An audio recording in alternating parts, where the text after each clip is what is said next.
Hello friends, मैं अशोक स्वागत करता हूं डेली करंट अफेयर्स के इस इंटरेस्टिंग सेशन में।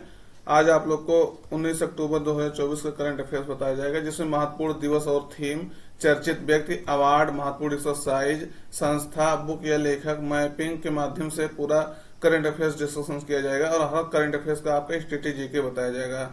तो वीडियो लास्ट तक देखिएगा। कई सारे जो है नए डाउट आपको जो है आपके नए डाउट क्लियर होंगे और कई सारी नई जानकारी आपको मिलेंगे।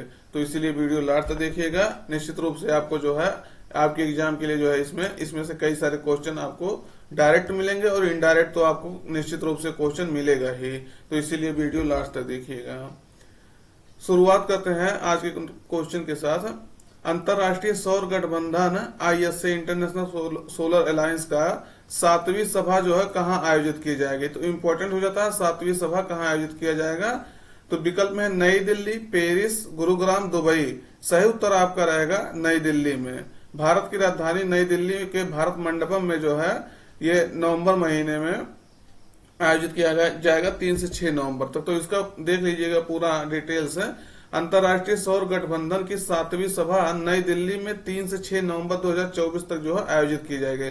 इंपॉर्टेंट हो जाता है भारत के इसका जो है हेडक्वार्टर आपको गुरुग्राम में है, लेकिन ये जो है यहाँ इसको मतलब इसका 7वीं सभा यहाँ नहीं होगा। तो ये याद रखना है, क्योंकि गुरुग्राम हेडक्वार्टर है तो लगेगा कि हाँ गुरुग्राम में होगा, लेकिन नहीं, इसका कहाँ होगा, भारत की राजधानी नई दिल्ली में भारत मंडपम में आयोजित किया जाएगा। याद रखिएगा, क्वेश्चन निश्चित रूप से ये इम्पोर्टेंट है। इसका स्थापना देखेंगे इंटरनेशनल सोलर अलायंस का, तो इसका स्थापना 2015 में हुआ है। भारत, इंडिया और फ्रांस के जो है सहयोग से इसका स्थापना हुआ था। तो इम्पोर्टेंट हो जाता है। इसका हेडक्वार्टर अंतरराष्ट्रीय स्तर पर कोई ऐसा संस्था है जिसका हेडक्वार्टर भारत में है, तो ये पहला ऐसा मतलब संस्था है जिसका हेडक्वार्टर भारत के गुरुग्राम में है।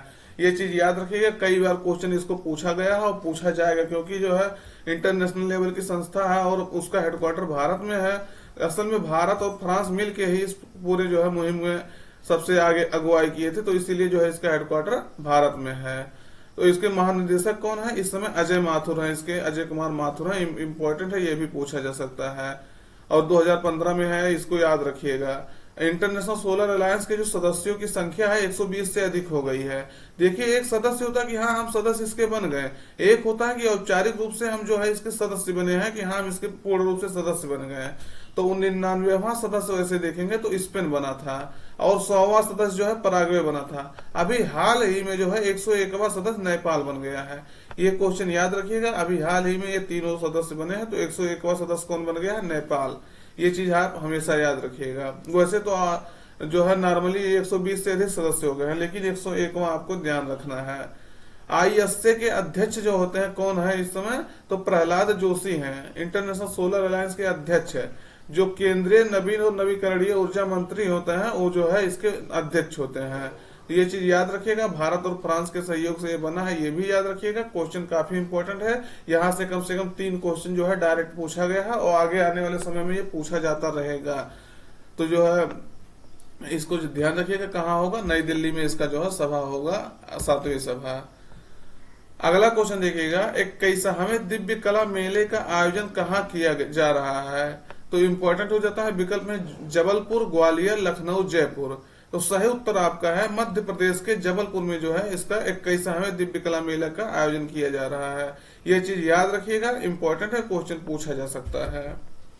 केंद्रीय सामाजिक न्याय और अधिकारिता मंत्री, इसी के तहत केंद्रीय सामाजिक न्याय और अधिकारिता मंत्रालय के तहत जो है इसको ऑर्गेनाइज किया जाता है। तो अधिकारिता मंत्री कौन है? डॉक्टर वीरेंद्र कुमार, इस याद रखना है। तो कल यानी आज है मध्य प्रदेश के जबलपुर में 21वें दिव्य कला मेले का जो है औपचारिक उद्घाटन करेंगे।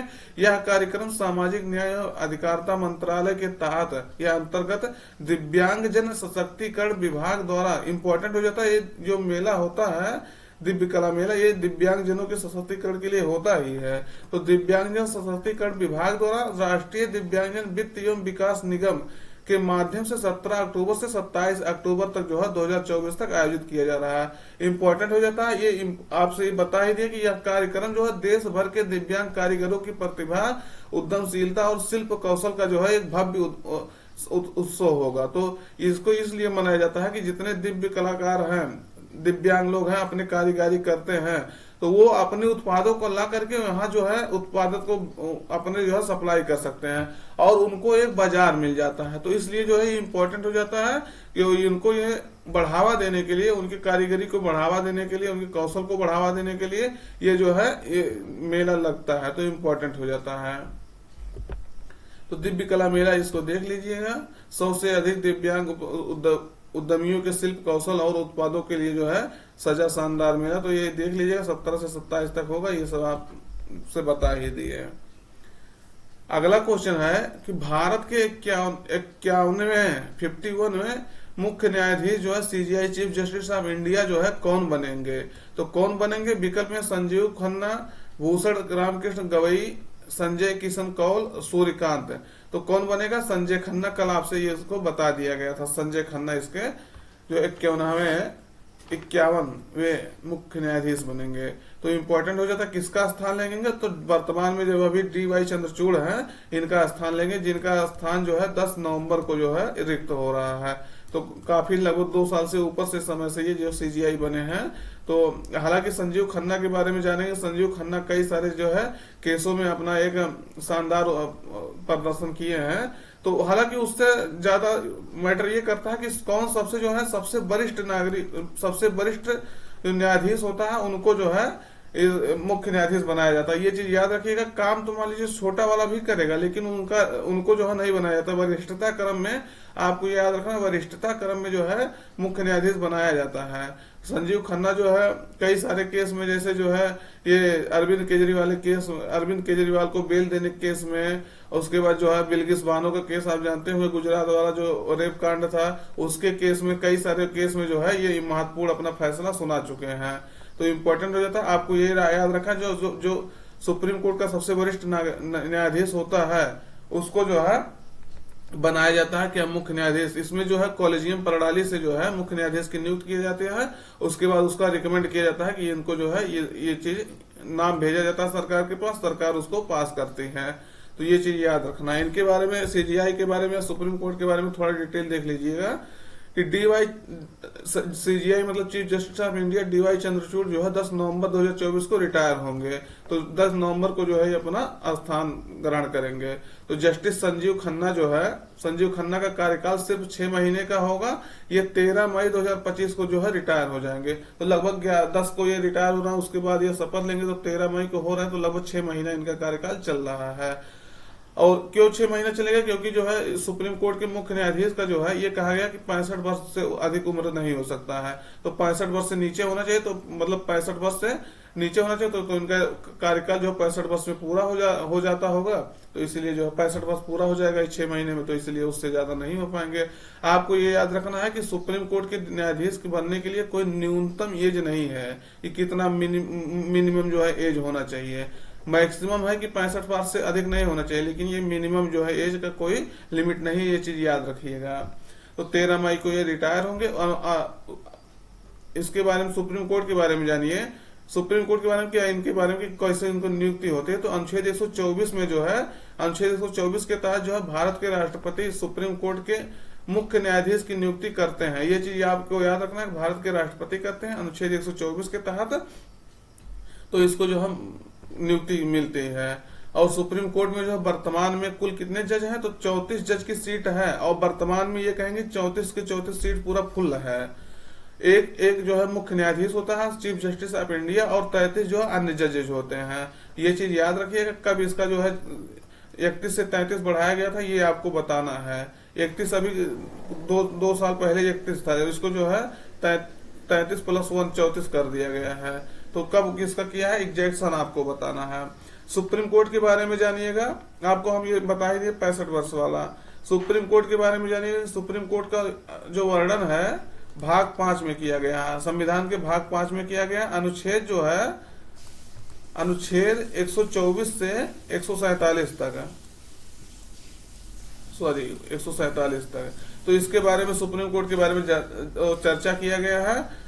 और भारत के पहले CGI देखेंगे तो हीरा लाल जे कानिया। तो इसके जो है कई बार क्वेश्चन ये छोटे एग्जामों में पूछा गया है डायरेक्टली कि सबसे जो है पहले मुख्य न्यायाधीश कौन थे। तो हीरा लाल जे कानिया इम्पोर्टेंट है। और अभी तक का जो सबसे बड़े जो है, सबसे ज्यादा कार्यकाल जिनका था, सबसे लंबे समय तक, वो कौन है? तो आप इसको देखिएगा, डी वाई चंद्रचूड़ के जो पिता हैं वो जो है सबसे अधिक उम्र तक, सबसे अधिक समय तक का जो अभी मुख्य न्यायाधीश रह चुके हैं। तो इम्पोर्टेंट होता है डी वाई चंद्रचूड़। इनका नाम एग्जैक्ट हम भूल हैं, कोई चंद्रचूड़ करके है, अभी इसको देख लीजिएगा जाकर के, चंद्रचूड़ है यानी इनके पिताजी हैं, ये याद रखिएगा। तो ये है कौन? संजीव खन्ना, याद रखना है। काफी सारे जो है नए नए इन्होंने जजमेंट दिया है। अगला क्वेश्चन देखिएगा, भारत में दूसरा सबसे बड़ा तितली विविधता केंद्र किसे घोषित किया गया है? इंपॉर्टेंट हो जाता है, किसे घोषित किया गया? विकल्प में Kaziranga national park, Kanchenjunga national park, Corbett national park, Namdapha national park. तो सही उत्तर आपका रहेगा काजीरंगा नेशनल पार्क, असम में जो है स्थित है, आप सब जानते होंगे। तो इनको जो है, इसको जो है दूसरा सबसे बड़ा तितली विविधता केंद्र घोषित कर दिया गया है। तो ये इंपॉर्टेंट हो जाता है, याद रखना। तो पहला आप कहेंगे कौन है? तो पहला जो है ये अरुणाचल प्रदेश में स्थित नामदफा नेशनल पार्क है, एपी अरुणाचल प्रदेश में। इंपॉर्टेंट है, ये क्वेश्चन आपसे पूछा जा सकता है, नामदफा जो है कहाँ है, वो पूछा गया है ये क्वेश्चन। तो आप इसको ध्यान से देखिएगा, क्वेश्चन जो बताते हैं उसको ध्यान से देखिएगा, हो सकता है आपको पूरा पूरा यही याद हो जाए और आने वाले समय में जो है आप डायरेक्टली इससे जो है क्वेश्चन बना पाएंगे। तो देखिएगा इसके बारे में डिटेल्स थोड़ा सा, कि भारत का दूसरा सबसे बड़ा तितली विविधता केंद्र जो है काजीरंगा नेशनल पार्क को घोषित किया गया है। पहला सबसे बड़ा तितली विविधता केंद्र जो नामदफा था, ये चीज आपसे बता दी, अरुणाचल प्रदेश में। और डॉक्टर मानसून ज्योति गोगोई के प्रयासों से यह घोषित किया गया। तो ये जो तितली के जो है बहुत अच्छे जान लीजिए विशेषज्ञ हैं, तो उनके प्रयास से जो है ये किया गया है, इंपॉर्टेंट हो जाता है। अगला क्वेश्चन देखिएगा, इंपॉर्टेंट क्वेश्चन है, ओरछा किस राज्य में है जिसके संकलित दस्तावेजों को यूनेस्को की विश्व धरोहर समिति ने जो है मंजूरी दे दी है? तो इम्पोर्टेंट हो जाता है, आप सब ये जानिए कि जब उसको किसी स्थान को जो है यूनेस्को का विश्व धरोहर स्थल घोषित करने के लिए कई सारे उसके जो है प्रोसेस होते हैं। तो उस प्रोसेस में अगला, अब भारत की तरफ से कहिए टेंटेटिव लिस्ट जिसे होते हैं, अस्थायी जो है नाम भेजा जाता है कि हाँ इसको जो है हम हमारे यहाँ का रामसर स्थल घोषित करिए। तो ओरछा को जो है, ओरछा को भेज दिया गया है नाम ओरछा का। तो यूनेस्को की विश्व धरोहर समिति है जो उसको उसके संकलित दस्तावेज है उसको मंजूरी दे दिया। अब उस पर जांच पड़ताल करेगा दस्तावेजों पर, तो उसके बाद जो है इसको अगर देने लायक रहेगा तो ओरछा को जो है यूनेस्को की विश्व धरोहर सूची में शामिल किया जाएगा। तो इस कहाँ है ओरछा? विकल्प में उत्तर प्रदेश, मध्य प्रदेश, कर्नाटक, छत्तीसगढ़। सही उत्तर आपका रहेगा मध्य प्रदेश। मध्य प्रदेश के जो है जबलपुर में ये स्थित है, इंपॉर्टेंट हो जाता है, ये आपको ये याद रखना है। आपको ये भी याद रखना है कि जबलपुर में ये है, और ओरछा जो है मध्य प्रदेश का अयोध्या कहा जाता है ओरछा को, ये चीज याद रखना है। यानी राम से संबंधित जो है कई सारे जो भगवान राम के संबंधित कई सारे जो है यहाँ स्थल या कई सारे यहाँ जो है और राम से संबंधित कार्य यहाँ हुए हैं। तो इम्पोर्टेंट हो जाता है, इसके बारे में डिटेल्स जान लीजिए। तो ये कहाँ है? जबलपुर, आपका जबलपुर यहाँ है। मध्य प्रदेश का जो हाई कोर्ट है वो जबलपुर में ही है, इसका मुख्य बेंच जो है, इसको भी याद रखिएगा। तो जबलपुर यहाँ है, और यहाँ जो इसका राजधानी भोपाल है, लेकिन भोपाल में इसका जो है, आपको याद रखना कि भोपाल में जो है इसका हाई कोर्ट नहीं है, ये चीज पूछा जाता है क्वेश्चन। तो ओरछा को जो है, देखिए ओरछा को मध्य प्रदेश का अयोध्या कहा जाता है, आपको बता दिए। ओरछा को विश्व धरोहर स्थल के रूप में मान्यता मिलने की जो है संभावना है। मतलब इस पे जो पूरा अभी तो टेंटेटिव लिस्ट जो है, यानी यूनेस्को की जो है टेंटेटिव लिस्ट यानी विश्व धरोहर स्थल की अस्थायी सूची में इसे शामिल किया गया है।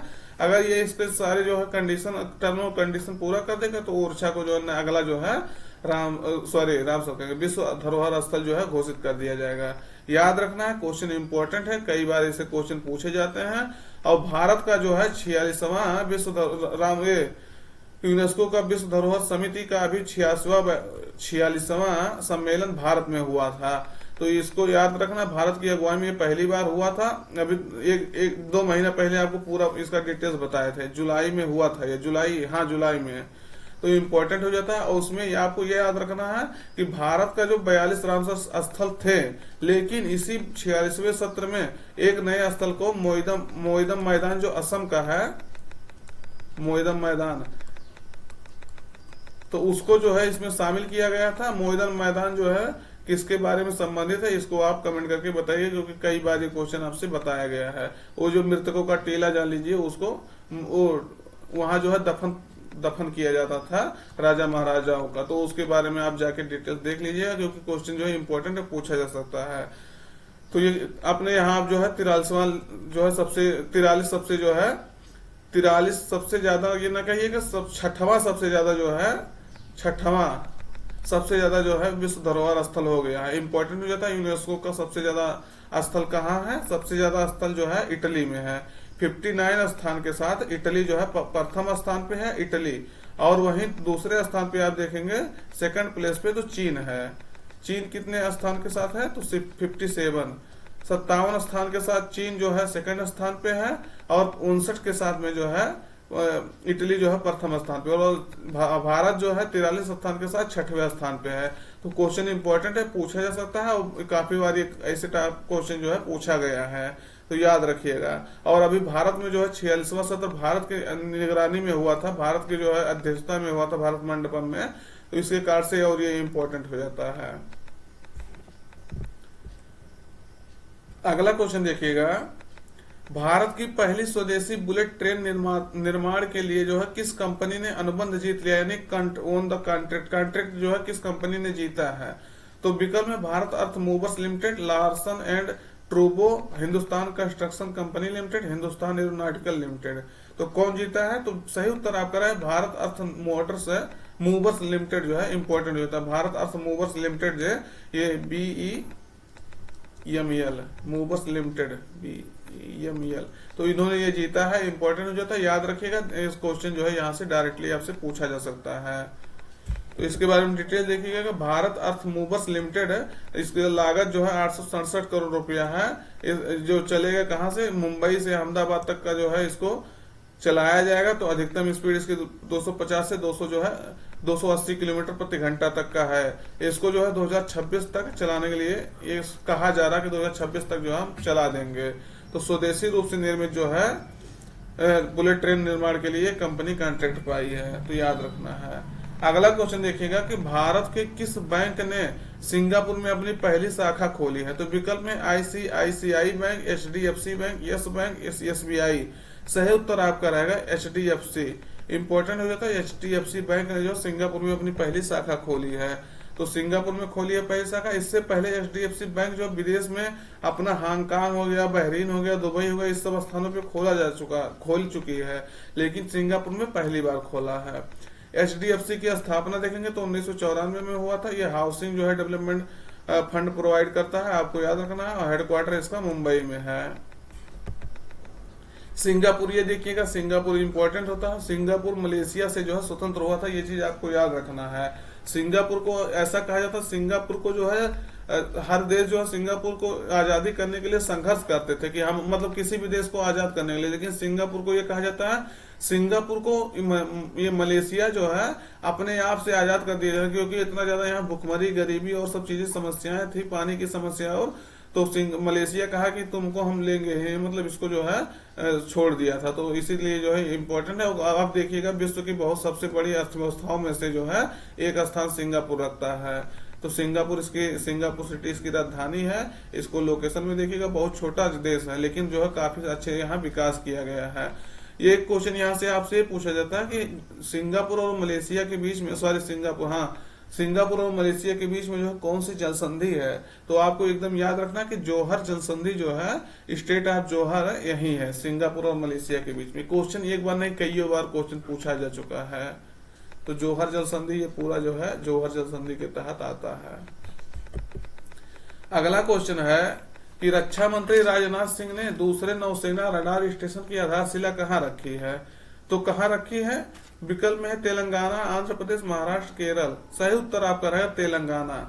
तेलंगाना के जो है इसको देखिए विकाराबाद में, तो तेलंगाना के विकाराबाद में जो है जिले में इसका आधारशिला रखा गया, किसके द्वारा, रक्षा मंत्री राजनाथ सिंह द्वारा। यह नौसेना का दूसरा वेरी लॉन्ग फ्रीक्वेंसी यानी जो है काफी कम है, यानी बहुत कम आवृत्ति वाला रडार स्टेशन है। इसकी लागत जो है 3200 करोड़ रुपया है, उद्देश्य इसका क्या है? उद्देश्य है कि नौसेना के संचार क्षमताओं को जो है मजबूत करना। आप सब जानते हो जब समुद्र में जहाजें चलती हैं तो कम्युनिकेशन बेहतर से बेहतर हो सके, ये बहुत ज्यादा जरूरी है, क्योंकि जो है सारे काम जो है किससे होता है? कम्युनिकेशन से होता है। कोई तो रास्ता पता नहीं रहता है, तो जितना अच्छा कम्युनिकेशन होगा हमारी नौसेना उतना अधिक मजबूत होगी। और पहला नौसेना रडार स्टेशन जो है 1990 में तमिलनाडु के कट्टाबोमन में जो है बना था। तो ये दूसरा जो है कहाँ बना? तेलंगाना के विकाराबाद में। तेलंगाना मैप में है, इसको देख लीजिएगा। और ये जो है 2014 में आंध्र प्रदेश से स्वतंत्र होकर के नया राज्य बना था। इस समय इसके मुख्यमंत्री रेवंत रेड्डी हैं। कांग्रेस पार्टी की सरकार है, रेवंत रेड्डी के नेतृत्व में ये जो है चल रही है। अगला क्वेश्चन देखिएगा, भारत सरकार के आइडियाज योजना के तहत कौन सा देश जो है सहायता प्राप्त करने वाला पहला देश बना है? तो आइडियाज का फुल फॉर्म जानिएगा। इसको कहते हैं हिंदी में भारतीय विकास और आर्थिक योजना, हिंदी में इंग्लिश में कहेंगे India development and economic assistant scheme. तो इसके तहत जो है कौन सा देश पहला जो है सहायता पाने वाला देश बन गया? विकल्प में नेपाल, भूटान, मॉरिशस, मालदीव। सही उत्तर आपका रहेगा मॉरिशस। इंपॉर्टेंट हो जाता है, मॉरिशस के बारे में याद रखिएगा। तो ये जो भारतीय विकास और आर्थिक योजना कार्यक्रम आइडियाज के तहत जो है भारत ने मॉरिशस सरकार को 487.6 करोड़ रुपए की जो लाइन ऑफ क्रेडिट यानी जो है ऋण दिया है, ऋण प्रदान किया है। तो ये चीज इंपॉर्टेंट है, इसको याद रखिएगा। तो ये जो है कौन सा क्या है? मॉरिशस है मैप में, इसको देख लीजिएगा। इसको राजधानी जो है पोर्ट लुइस है। इसको लोकेशन में आप जाकर के जो है मैप में जाकर के देख लीजिएगा। जो क्वेश्चन कहते हैं अगर उतना आप देखा करेंगे तो आप आने वाले समय में कई लोगों से जो है कई क्वेश्चन आगे हो जाएंगे। ये चीज आप निश्चित रूप से देखिएगा। सेशन कैसा लगा कमेंट करके जरूर बताइएगा। वीडियो आज तक यहीं तक रखते हैं क्योंकि सेशन पूरा हो गया है। और चैनल पर पहली बार आए हैं तो चैनल को सब्सक्राइब कर लीजिएगा, अपने दोस्तों तक भी पहुंचा दीजिएगा। तो मिलते हैं नेक्स्ट सेशन में, तब तक के लिए धन्यवाद।